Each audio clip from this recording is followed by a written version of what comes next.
Aujourd'hui, nous allons parler d'un sujet qui revient très souvent lorsque nous discutons avec des dirigeants d'entreprise en B2B. Il s'agit de la génération de leads.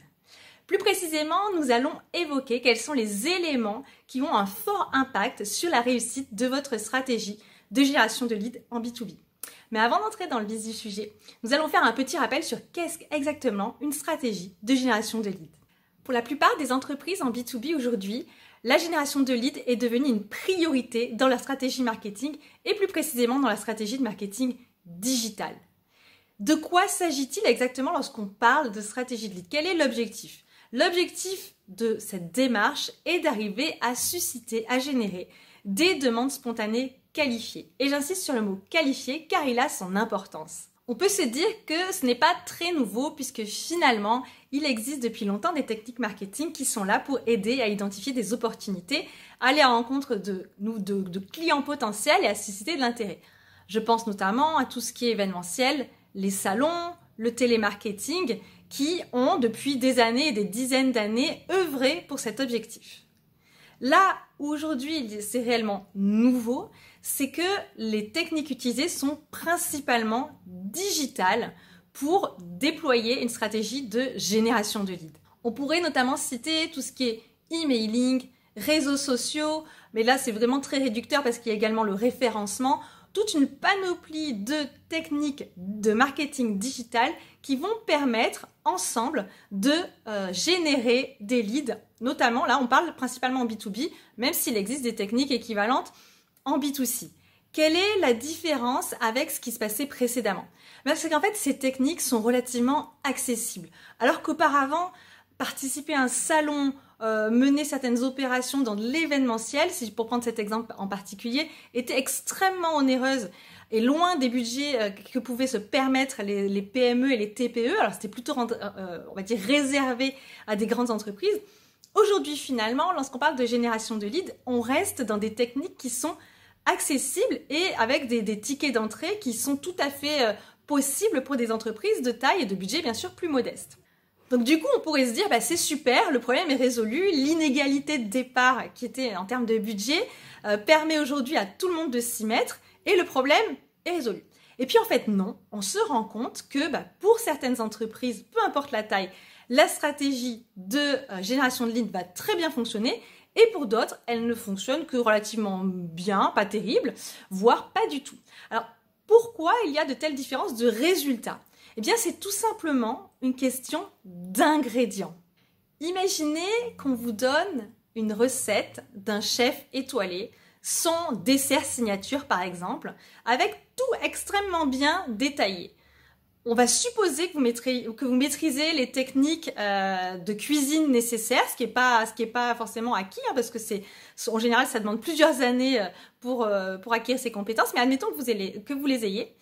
Si vous suivez strictement cette recette, strictement et on va dire avec compétence, il y aura une différence selon que vous ayez utilisé des ingrédients frais, de qualité, venant des meilleurs producteurs par exemple, ou des ingrédients surgelés, des premiers prix et finalement des ingrédients bas de gamme. Vous aurez suivi la même recette, les mêmes techniques, mais dans un cas, vous aurez un résultat de très haut niveau et dans un autre cas, vous aurez un résultat moyen, voire particulièrement décevant. Eh bien, en fait, c'est exactement pareil pour les techniques marketing de génération de leads. Et j'ai envie finalement de généraliser à toutes les techniques marketing qui pourraient être disponibles. La recette ne suffit pas, il vous faut les bons ingrédients. Et dans cette vidéo, on va voir quels sont les bons ingrédients à avoir avant de commencer la recette. On va voir qu'il y a finalement trois ingrédients principaux qu'il va vous falloir travailler avant de commencer à déployer une stratégie de génération de leads payante et gagnante. Là, le premier ingrédient, un des plus importants, c'est de bien connaître votre cible, votre audience, c'est-à-dire à qui vous vous adressez, qui sont vos clients potentiels. Et quand on parle de qui sont vos clients potentiels, évidemment, c'est une donnée en marketing, ça paraît tomber sous le sens, c'est une évidence, mais finalement, très peu d'entreprises, on le constate, traitent cette information, ou on va dire creusent au niveau où il faut creuser. Votre audience ne sont pas des entreprises. Les personnes que vous souhaitez toucher ne sont pas des secteurs, ce ne sont pas des pays, ce ne sont pas des zones géographiques, ce sont des personnes.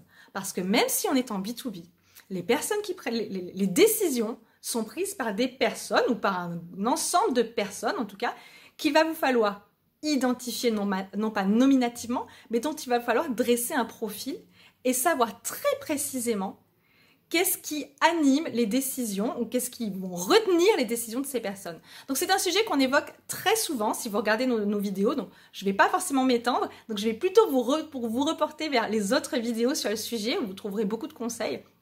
Mais en tout cas, ce qui est sûr, c'est que cet ingrédient-là, si vous faites l'impasse dessus, vous avez de grandes chances de rater à peu près toutes les techniques et les stratégies d'acquisition de leads que vous pourrez mettre en place.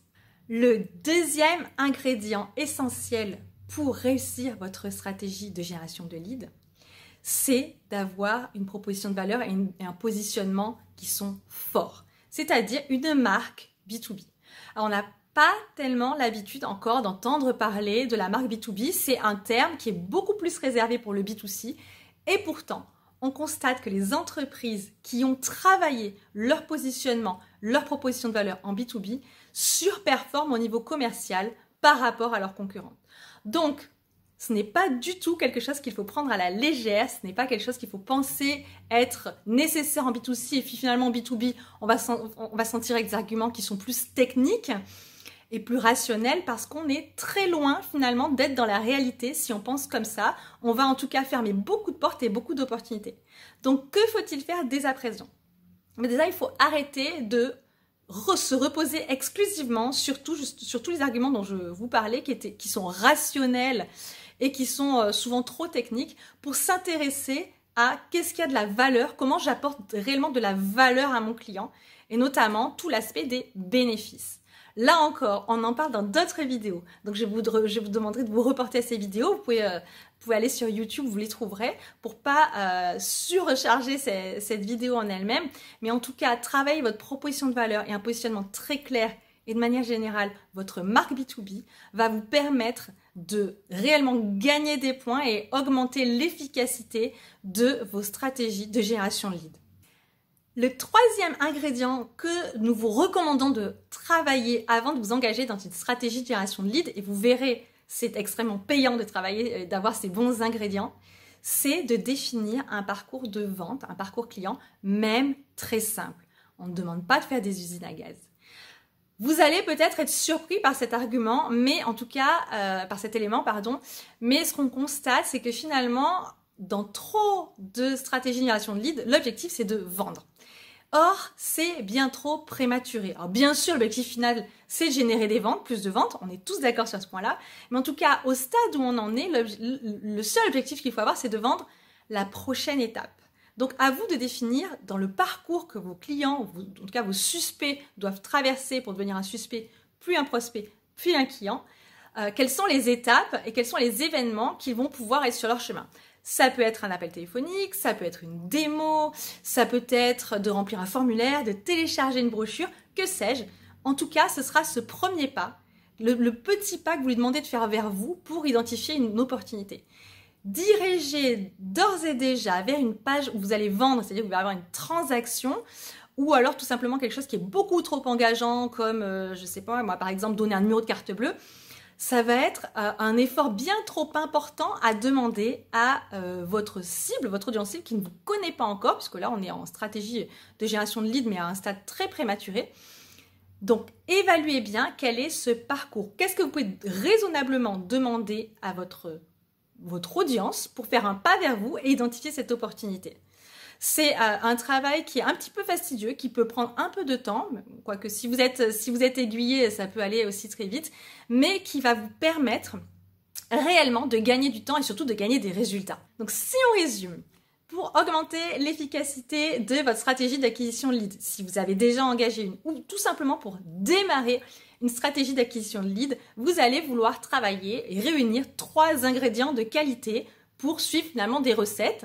Mais même si vous ne suivez pas des recettes, même si c'est pour le déléguer à quelqu'un d'autre, ces ingrédients seront essentiels pour la personne qui aura ce travail à faire. Donc quels sont ces ingrédients? On les répète. C'est une audience cible très claire, et quand je parle d'audience cible, c'est de très bien connaître votre avatar client idéal, en tout cas de connaître bien ses motivations et comment il prend ses décisions. Le deuxième ingrédient à retenir, c'est d'avoir un positionnement très clair et une marque forte en B2B, du moins de la travailler, de la développer.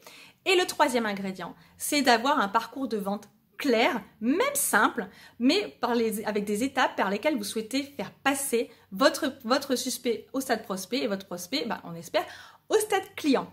Voilà. Si vous avez aimé cette vidéo, n'hésitez pas à la commenter, à la liker et bien sûr à vous abonner à notre chaîne pour pouvoir être informé de toute nouvelle vidéo qui va apparaître sur le sujet. Je vous dis à très bientôt.